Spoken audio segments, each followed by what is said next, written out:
ನಿಮ್ಮ ಮಂತ್ರಿಗಳಿಗೆ ಕನ್ನಡದ ಗಂಧಗಾಳಿಯೇ ಗೊತ್ತಿಲ್ಲ. ನಾಡು ನುಡಿ ನೆಲ ಜಲ ಭಾಷೆ ನಮ್ಮ ನಾಡಿನ ಮೇಲೆ ದಬ್ಬಾಳಿಕೆ ನಡೀತಾ ಇದೆ. ಯಾವುದು ನಮ್ಮ ಸಂಬಂಧ ಇಲ್ಲದ ಹಿಂದಿಯನ್ನು ಬಲವಂತವಾಗಿ ಏರಿಕೆ ಮಾಡ್ತಾರೆ. ಅದನ್ನು ನಾವು ಸಹಿಸಬಾರ್ದು, ಅದನ್ನು ಖಂಡಿಸ್ಬೇಕು ಅನ್ನೋದೇ ಗೊತ್ತಿಲ್ಲ. ಅಂಥವರೆಲ್ಲ ಸೇರ್ಕೊಂಡು ನೀವೆಲ್ಲರೂ ಕನ್ನಡ ಹೋರಾಟ ಮಾಡುವಂತ ಹೋರಾಟಗಾರನ ಪದೇ ಪದೇ ಏನೋ ಹೋರಾಟ ಮಾಡಲಿ ಅವ್ರ ಮೇಲೆ ಮೊಕದ್ದಮೆ ಹಾಕೋದು, ಕೇಸ್ ಹಾಕೋದು, ಕಳಿಸೋದು. ಇವತ್ತು ನಾಮಫಲಕದಲ್ಲಿ 60% ಕನ್ನಡ ಬರಬೇಕು ಅಂತ ಹೇಳಿ ಡಿಸೆಂಬರ್ 27ನೇ ತಾರೀಕು ನಾನು ಭಾರಿ ದೊಡ್ಡ ಹೋರಾಟ ಮಾಡಿದೆ. ಇವತ್ತು ಎಲ್ಲಿ ನೋಡಿದ್ರು 60% ಕನ್ನಡ ನಾಮಫಲಕದಲ್ಲಿ ನಾವು ನೋಡ್ತಾ ಇದ್ದೀವಿ. ಅದು ನೀವು ಮಾಡಿದ್ದಲ್ಲ, ನಮ್ಮ ಹೋರಾಟದಿಂದ ಅವತ್ತು ನೀವು ಎಚ್ಚೆತ್ಕೊಂಡ್ರಿ. ನಾಳೆ ಹಿಂದಿ ಏರಿಕೆಯನ್ನ ನಿಮಗೆ ಗೊತ್ತಾಗೋದು ಯಾವಾಗ? ನಮ್ಮಂತವ್ರು ಹೋರಾಟ ಮಾಡಿದಾಗ ನಿಮಗೆ ಗೊತ್ತಾಗುತ್ತೆ, ಹಾಗ ಎಚ್ಚೆತ್ಕೋತೀರಿ.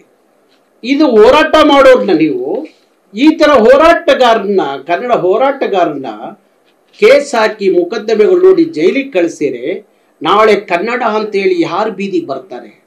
ಯಾರು ನಾಳೆ ಕನ್ನಡದ ನಾಡು ನುಡಿಯ ರಕ್ಷಣೆಗಾಗಿ ಬೀದಿಗೆ ಬರ್ತಾರೆ? ಅವ್ರ ಮೇಲೆಲ್ಲ ಇಲ್ಲೂ ಸಲ್ಲದ ಕೇಸ್ಗಳು ಹಾಕಿ ನೀವು ಜೈಲಿಗೆ ಕಳಿಸಿರಿ, ಏನ್ ಮಾಡಬೇಕು? ಅದಕ್ಕೋಸ್ಕರ ನಾವು ನಮ್ಮ ಕಾರ್ಯಕರ್ತರಿಗೆ ಜೈಲು ಕೇಸು ಏನು ವಸ್ತೇನ ಅಲ್ಲ ಬಿಡಿ. 26 ವರ್ಷದಲ್ಲಿ ಎಷ್ಟು ಸಲ ಜೈಲಿಗೆ ಹೋಗಿದೀವೋ ನಮ್ಗೆ ಲೆಕ್ಕ ಇಲ್ಲ. ನೀವು ಎಷ್ಟು ಕೇಸ್ ಹಾಕಿದ್ದೀರೋ ನಮ್ಗೆ ಲೆಕ್ಕ ಇಲ್ಲ. ನಮ್ಗೊಂದಷ್ಟು ಜನ ವಕೀಲರಿದ್ದಾರೆ, ಅವರು ಎಲ್ಲ ಕೇಸ್ಗಳನ್ನ ನೋಡ್ಕೋತಾರೆ. ನೀವು ಇನ್ನೊಂದು 10 ಕೇಸ್ ಹಾಕಿರೆ ಅದಕ್ಕೆ ಅದ್ರೊಳಗೆ ಸೇರ್ಕೊಳ್ಳುತ್ತೆ ಅಷ್ಟೇ. ಅವ್ರು ನೋಡ್ಕೋತಾರೆ, ಚಿಂತೆ ಇಲ್ಲ. ನಮ್ಗೇನು ಜೈಲು ಕೇಸು ಏನು ನಾವು ಬೆದರಿದವ್ರಲ್ಲ. ನಾನು 16 ದಿವಸ ತಗೊಂಡೋಗಿ ಇಟ್ರಿ ಜೈಲಲ್ಲಿ, 16 ಕೇಸ್ ಹಾಕಿದ್ರಿ ನನ್ನ ಮೇಲೆ. ನಾನೇನು ಎದ್ರುಕೊಂಡು ಮನೆ ಸೇರ್ಕೊಂಡ? ಮಾರನೇ ದಿವಸನೇ ಬೀದಿಗೆ ಬಂದೆ. ಹಾಗೆ ನಿಮ್ಮ ಕೇಸ್ಗಳಿಗೆ ಜೈಲಿಗೆ ಎದುರೋರಲ್ಲ. ಇದೆಲ್ಲ ಬಿಟ್ಟು ಹಿಂದಿ ಭಾಷೆಯ ಬಗ್ಗೆ ಯಾಕೆ ನಮ್ಮ ಮೇಲೆ ದಬ್ಬಾಳಿಕೆ ಮಾಡ್ತೀರಿ ಅಂತೇಳಿ ನಮ್ಮ ಸಂಸದರು ನೋಡಿ, ಒಬ್ರು ಮಾತಾಡಲ್ಲ. ಅಲ್ಲಿ ತಮಿಳುನಾಡಿನ ಸಂಸದರು ಹಿಂದಿ ಅನ್ನೋ ಪದ ಏನಾದ್ರೂ ಅವ್ರ ರಾಜ್ಯದೊಳಗಡೆ ಬಂದ ತಕ್ಷಣ DMK ADMK ಎಲ್ಲರೂ ಒಟ್ಟಿಗೆ ನಿಂತ್ಕೊಂಡು ಪ್ರತಿಭಟಿಸ್ತಾರೆ ಸಂಸದರು ಸದನದಲ್ಲಿ.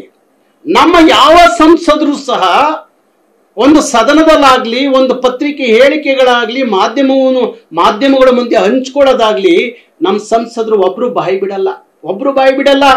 ಯಾಕೆ? ನಮ್ಮ ಕನ್ನಡ ಭಾಷೆಯ ಮೇಲೆ ಹಿಂದಿ ಹೇರಿಕೆ ದಬ್ಬಾಳಿಕೆ ಯಾಕೆ ಮಾಡ್ತೀರಿ ಅಂತ ಖಂಡಿಸುವಂತ ಒಬ್ಬ ಗಂಡಸನ್ನು ನೋಡಕ್ ಸಾಧ್ಯ ಆಗ್ತಾ ಇಲ್ಲ.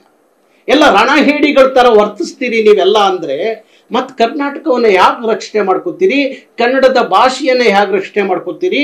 ಕನ್ನಡಿಗರನ್ನ ಹೇಗೆ ರಕ್ಷಣೆ ಮಾಡ್ಕೋತೀರಿ ಅನ್ನೋ ಒಂದು ದೊಡ್ಡ ಇವತ್ತು ಅನುಮಾನ ನಮ್ಮನ್ನು ಕಾಡ್ತಾ ಇದೆ. ಹಾಗಾಗಿ ಕನ್ನಡಿಗರಿಗೆ ನಾನು ಕರೆ ಕೊಡಬೇಕಾಗತ್ತೆ, ಕನ್ನಡಿಗರಲ್ಲಿ ವಿನಂತಿ ಮಾಡ್ಕೊಳ್ಬೇಕಾಗತ್ತೆ.